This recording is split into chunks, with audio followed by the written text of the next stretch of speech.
Okay, quick video update on my 28-gallon bow front. It is a 28-gallon Marineland bow front, I believe.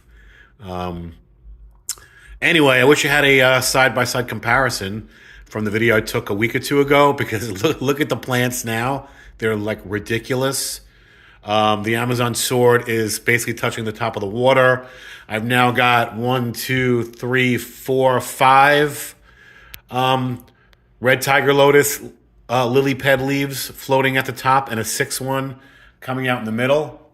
This little tiny plant here, which is actually a bottom growing plant, but I kind of left it as a bush, and the thing is absolutely huge. Plants in the back, everything is growing ridiculously. I just took another handful out of these red root floaters because they're just spread like crazy, and I don't want to block too much of the light. This is actually, I think last time I said it was a German blue ram, but it is not. I checked with the pet store with an expert at my awesome fish store, Country Critters, and it is actually, he thinks, a golden balloon ram or some type of, he said it's definitely a man-made hybrid. I mean, I think it's such a beautiful fish. I don't know if it's in focus here, but it's kind of like a gold ram, but it has blue speckled highlights on it. Really just a beautiful fish. I also got rid of the pleco. The pleco, he's just always hiding. And you know what? Plecos make a big mess. They really generate a lot of waste. So I actually gave him to a family member who has a much bigger tank. And I do have now 3 autocinkless catfish, which I've been dying to find. Oh, and if you look here, a couple of my shrimps came out. I've got 2 little red shrimp running around. I'd like to get an mono shrimp. I've not been doing that well with shrimp. There should be about 12 shrimp in this tank. I don't know. The most I've ever seen is 2. I'm not sure if somebody's eating them or what, but at least it's good to see that there are still two in there.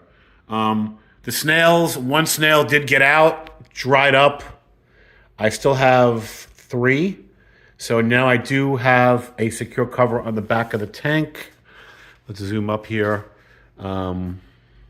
Just put this on, cut very tightly. I did find mystery snails. They actually lay their eggs out of water. So I did find this big encrusted, looks like a cone of eggs right on the very lip of the aquarium out of the water. Threw that out. So now I'm kind of checking for them. So one of the big perks of mystery snails is that they do not lay eggs in the tank. They have to basically have their eggs out of the water to survive. So you don't have to worry about having a million snails running around your tank if you just look out for that. I want to call it an egg cocoon. Oh, look at the ram. He's just right here. Wow. So anyway, that's the update. Obviously, the CO2 is just really kicking. I just cannot believe the growth. I did order some more plants. I have a big rock in the back of the tank.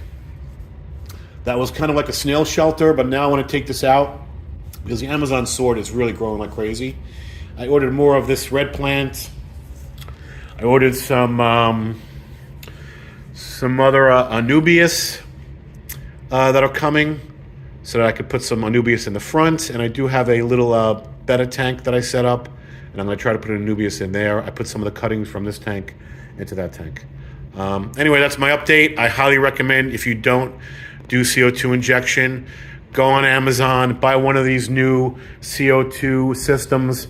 They only cost about $100 to maybe $150. Again, look how small this one is. This is mine.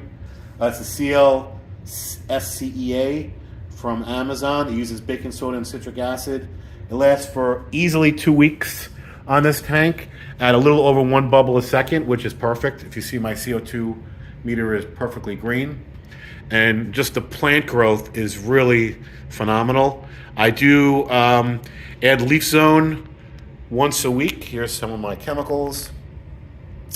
I also use, very important, is to use API root tabs. These things are phenomenal. The only thing I don't like is they kind of start dissolving very quickly, so you've got to bury them in the gravel very fast. But once they're in there, the plants just Plants get most of their nutrients from their roots, not from the water. So you got to be careful to only use the right amount of liquid plant fertilizer, or you will get some major algae growths. I don't have a lot of algae growth in here. I'm pretty happy. Once in a while, I do clean the glass off, but you need the algae for the autosynclus catfish.